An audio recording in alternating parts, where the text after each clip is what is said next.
this episode of My Cat's Tale, let's meet Yvie. We saw Yvie's profile and it mentioned cerebellar hypoplasia. And I'm like, okay, what is this? Sometimes when we see her running, her front legs and her back legs kind of go at different speeds. She just kind of drifts. She'd been sitting at this foster house for longer than a lot of the other cats her age would have been. And we think she was just kind of underestimated.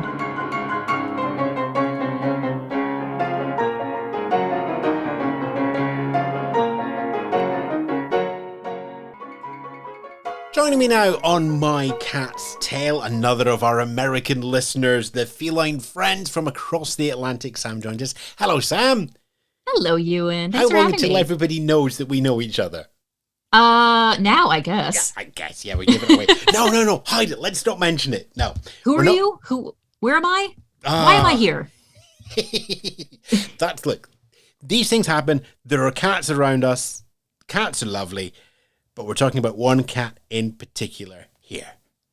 Yeah, my girl Yvie. Yvie Pawdly is her full name, but yes, Yvie around the house, or Cat Blue, Bloober, Bloobs, Meowmers, Professor Catface Meowmers. I think all of us who have a cat in our lives will end up giving them multiple alter egos. And I mean, in my experience, she never answers to any of them anyway. So it just is what it is. But yes, for the purposes of the show, Yvie Pawdly or just Yvie is. Oh, is she knows all those names. She's just not going to respond to you. Oh, absolutely. Yeah. So where does the name come from? Let's start there. Well, the official name. We could be here all night if we do all the other ones. Yeah. Well, I mean, I could do the sort of stream of consciousness that got me to half of those nicknames, but no, Yvie Pawdly. For any listeners who are fans of RuPaul's Drag Race might get the reference.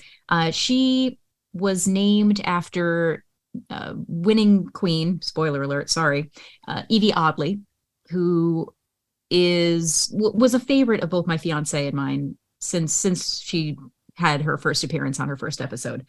Very, what's the word I'm looking for? Just very, very unique, very blazed her own trail, did things her own way, great attitude, amazing laugh, and just very magnetic sort of presence. And as we got to know Yvie, and I think we'll kind of come to this with her origin story with us, we always kind of we played around with the idea about naming a cat after a drag performer that we liked or some other pop culture reference. And we thought, oh, Yvie Oddly, oh, Yvie Pawdly, that'd be a cute thing. And when we decided to sort of pull the trigger and actually adopt a cat together, we met Yvie, at the time Tina, according to her foster family, and we realized the name just fit. Yvie Oddly, the human, has a connective tissue disorder called Ehlers-Danlos syndrome, which, she moves in a very interesting way, her almost rubber-like, constantly in motion, and it's something that would often cause her injuries. And a lot of the other contestants on her season kind of underestimated her because she was, she twisted an ankle and this and that. But at the end, she moved in her own way and made her own identity. And you couldn't mistake who she was and how she did things. And she was absolutely brilliant, even though some underestimated her. When we saw the page on Pet Finder for, at the time, Tina, soon to be Yvie Pawdly, it said that she was diagnosed with cerebellar hypoplasia, which is not a musculoskeletal disorder like Ehlers-Danlos is. It's a neurological disorder that's not uncommon in cats. And she moves in her own way. And she'd been sitting at this foster house for longer than a lot of the other cats her age would have been. And we think she was just kind of underestimated. But she moves in her own way. She's unmistakable. She's undeniable. And she does kick butt in her own way. Nothing stops her. And so we realized the name was more than just a cute pun. It was really, really fitting for her. So what's your history with cats? Not much, surprisingly enough. I grew up in a household where my dad and most likely, I think my brother as well, were very, very allergic. So we were a dog-only household, maybe a goldfish, but no cats were ever part of the conversation. But yeah, I grew up with, big black lab and a couple of boisterous corgis and dogs that very much made their presence known. And the thing about dogs is I had always thought that with a dog, you always know where you stand. You can read them, you know exactly what their body language is. And I just thought the cats were this unknown mystery to me. It's like they just sit there, like you don't know what they're thinking. You can't read their signals as easily, or at the time I couldn't. And so I never really was close to a cat until I was in a relationship with my now ex-boyfriend, who's still a very good friend of mine. And we'd been together for about a year or so. And he was like, you know what? I want to adopt a cat. So I helped him pick his cat, Aiko, who's a lovely girl. Obviously spent a lot of time with her. And I'm like, okay, I kind of get this. You know, she had her own deal and her own personality, but I'm like, okay, I see the appeal. And then I realized just how much I could connect with a cat, that I could make those connections emotionally, that I didn't necessarily have to see a wagging tail or a smiling, panting, barking face to know what's going on. And so, you know, when I broke things off with my ex, and things progressed with my now fiance, you know, I always kind of thought dogs are very high maintenance, always constantly taking them out. We live in the upper Midwest. I'm in Minneapolis. So we kind of decided that, you know, Steve, my fiance, grew up with barn cats, working, you know, he was on a farm, working dogs and one small indoor dog. So he kind of had the full experience. And we kind of decided, yeah, eventually a cat would be in our future. And yeah, and that's kind of what kind of got things in motion. I'm like, now that I've had the experience with my ex's cat, Aiko, I felt a lot more comfortable about potentially bringing in another cat of my own in the future. How close were you to Aiko? Pretty close. Yeah, I mean, my ex and I lived together for, I guess just over a year or so. So, you know, Aiko was right there. She was my cat as well. And honestly, saying goodbye to her as my relationship with my ex ended was just as painful as the relationship ending with my ex. But I do still see her. Like I said, we are still good friends. So, but she was always very much his cat. You know, they were together before I moved in with him, or before he moved in with me, I should say. So, you know, Aiko was always my ex's cat, and that was fine. But I was looking forward to having one of my own. I've talked to a lot of people in this podcast about that period between losing a cat and deciding that the time is right in your life for another cat. So obviously, these are different circumstances, but was there a period where you felt you had to wait, that you weren't ready to move on from Aiko? You know, there was the missing aspect of not having her around, but you know, my life was kind of in flux. You know, we broke up, and I started not super long after seeing my now fiance. So I felt that I wasn't spending quite enough time at home to have the cat all to myself. I didn't feel that it would be, you know, at the time I was working out of the house. The cat would have been alone a lot of the time. I didn't feel that I was quite in that place quite yet. It wasn't until I had moved in with my now fiance before I felt kind of ready for that again. How long who got there first? You or your fiance? I think it was sort of a mutual decision. I don't think either one of us suggested to the other, hey, let's get a cat. And it was a novel idea. I think it was just always sort of, we enjoy cats. That is a pet that would work well in this home. If eventually we progress to the point where we would get a pet, that would be what we would do. And I moved in to his place. It would have been, it was during COVID, frankly, during the early stages of COVID. So yeah, mid to late 2020. And for the sort of combined, my birthday's in January. So a sort of combined Christmaka birthday, I opened up a little package that he's given to me for the holiday. And it's a little package of little catnip mice. He's like, yeah, we're ready to do this.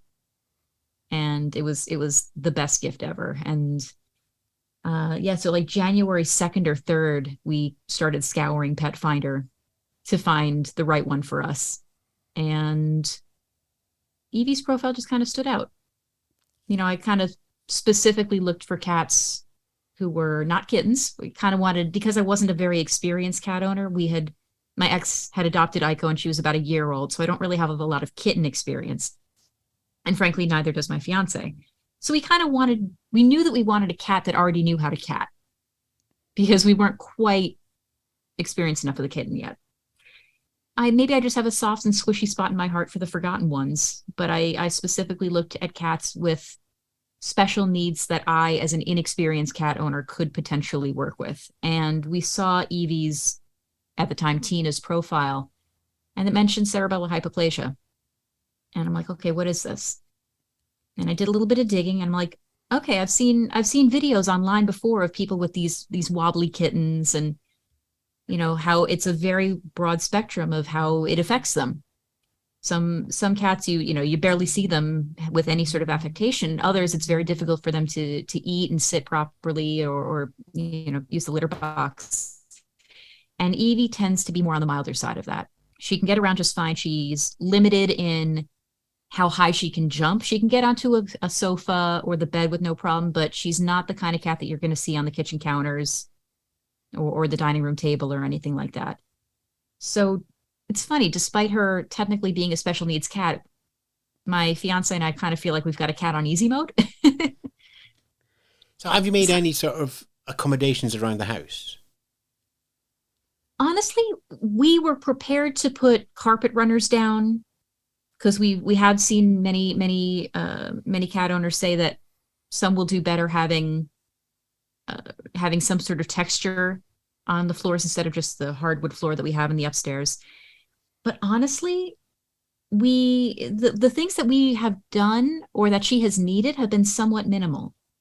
We make sure that her litter box is a fully covered litter box so she has something to lean on in case she needs to. It's things like sometimes when we see her running, her front legs and her back legs kind of go at different speeds, but Yvie has the body awareness to know how to avoid a chair that's in the kitchen. If she knows that she's careening, she knows how to dodge it. She still careens, but she doesn't careen into a chair. She just kind of drifts. And it doesn't stop her. I think there are times that she has like sideswiped a wall, but I've never seen her do anything and hurt herself. And her fosters were also like, we've never seen her do anything that would hurt herself. She's wobbly, but she makes her way. You've only been through this process once, but did you get the feeling that there was any extra sort of care or investigation by the fostering team when you went to pick up then Tina? I mean, honestly, they didn't have a ton of information on her before they received her. The only thing that they knew is that when she had been brought to them, that she had been found with kittens that were old enough that they weren't just neonatal, but kittens that were ambulatory and around, and they all got adopted out. So they had her spayed, and they couldn't quite gauge her age. Looking at her teeth, they thought that she was about 10. And then they had some extractions and they kind of reevaluated her, that they kind of downgraded that. They thought that she was maybe about 6 or 7. So we're not exactly sure how old she is.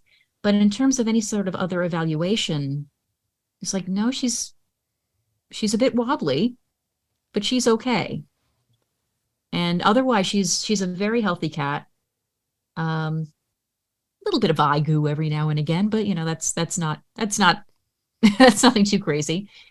But yeah, I think other than that, just making sure that her remaining teeth are healthy. She's actually, like I said, cat on easy mode, despite the label of special needs. And given your fiance's experience mostly with outdoor cats, farm cats and such like, how has he been around Yvie? Oh, duck to water. Oh, the two of them get on like a house on fire. Like, we both work from home right now. I have my little home office downstairs. He has his upstairs. I'd say four times out of 5, if you ask where is Yvie during the workday, she's up with him. Yvie sleeps on the bed with us. most of the time she is on his feet or in the crook of his knees. Part of me is thinking that's just because I toss and turn a lot and he tends to be a bit of a log.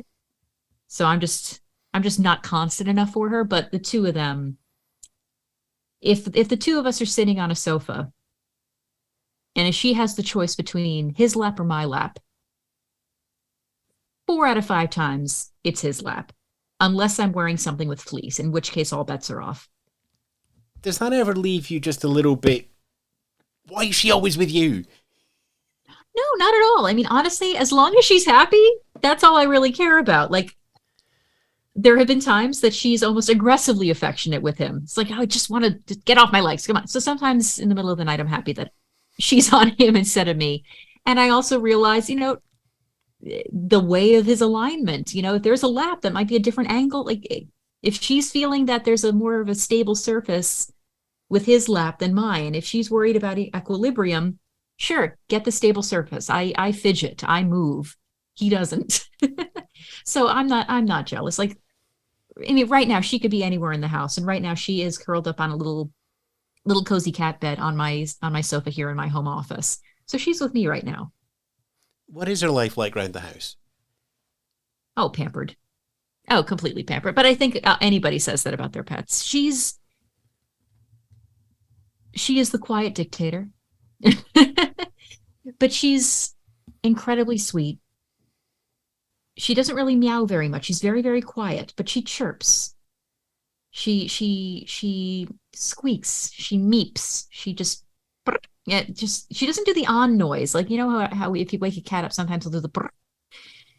But she'll look at you and just go, eh. Or like any good RuPaul's Drag Race alum, she can lip sync. She'll look at you, open up her mouth, no noise will come out, but you know that there was supposed to be a meow there. And I'm just wondering what her life was like before the Fosters picked her up. Sometimes I see the fact that she's so comfortable with humans. She's not skittish at all. That makes me think that she was well socialized to humans from kittenhood. But the way that she doesn't meow, which is you don't see that a lot in cats that haven't been raised around humans. So it's sort of like we don't know very much about her. She wasn't chipped when the Fosters picked her up. And she hadn't really been spayed either by the sounds of it. Right, exactly. So we don't know if she was just a fearless feral or what, but when she came to our home for the first time and we opened up the carrier, there was no fear. Aiko, when we adopted her, hid behind the water heater for a good 48 hours. Like, I was genuinely concerned that Aiko was stuck. She just didn't want to deal with anybody. With Yvie, we opened up the carrier in the downstairs, and she just sauntered around. It's like, oh, this is home now. Okay. Show me where the bathroom is. Show me where I feed. Okay. This is the new digs. This is my life now. She's so easygoing. I mean, the foster family said Yvie, or Tina, I should say, is the most chill, easygoing cat I've ever met. And now that I'm a little older and I've had more experience with other people's cats, I absolutely agree. Yvie has completely spoiled me, I'm sure. I meet my other friends and their cats, and I'm like, no, Yvie doesn't do that. She's our little lump, our little fuzz lump, our little Cinnabum. And she just fit so perfectly into this little family. It's like as if she had never not been a part of this. Is that what you expected? After seeing Aiko's period of adjustment, I was expecting more of a period of adjustment. I was expecting, hiding behind the water heater for a couple of days, or not seeing her wander the house until late at night, or her taking months and months and months to jump on the bed or interact with us or feel safe with us. Yvie felt comfortable with us immediately and then safe with us very, very quickly. She felt cool hopping onto the bed pretty quickly. It took her a while to become a lap cat. But when that came, she's happier nowhere else. But again, it's like she was never not here. What has Yvie brought to you and your fiance? I mean, my fiance and I made the decision to not have kids. So, I mean, and not to be of the stereotypical, oh, she's our fur baby, but like she's part of our family. There's no question that she is part of this hive, of this little unit here. It's, she's only been with us it'll be 2 years in January, but I can't imagine the house without her. It's very, very strange for somebody who never really had much interaction with cats. Like, I can't see myself without one now, which is a little bit of a pain in the butt for my dad because he has to take a whole bunch of Claritin before he comes over, but he deals with it. But even my mom is like, oh yeah, that's my grand kitty. That's my girl. Even my mom is taken to it. But it just felt so natural. Just never looking back. This was the one, as soon as we met her, I'm like, yeah, this is our girl. Because sometimes you meet a cat either at a shelter or in a foster situation. It's like, yeah, you're sweet, but no, it's not the right fit. Yvie, for us, like I said, cat on easy mode. We could not have asked for a better little friend to add to the family. And it sounds like Yvie has found the greatest partnership for her to play her humans on easy mode as well. Oh yeah, totally. Like we don't ask much of her. Just, make sure you eat your food and poop where you're supposed to poop. You're fine. She rolls the roost. She wanders the house. She's not very settled, like because of her cerebellar hypoplasia. Like she can't sneak very well. She kind of stomps from place to place. And when she runs, it's like somebody spilling a thing of Scrabble tiles over the hallway. It's like this. But it's just part of the sound landscape of the house now, is hearing just her thumps around the house or those Scrabble tiles getting poured, and or those little squeaks. She's just ingratiated herself into the fabric of this house as if like a stream flowing into the rest of the river. It's just absolutely seamless with her. Well, it is a lovely tale, and Sam, thank you for coming on the pod to tell us it. Thanks for having me, Ewan. Any chance that I get to gush about my girl Yvie, I'm always happy to.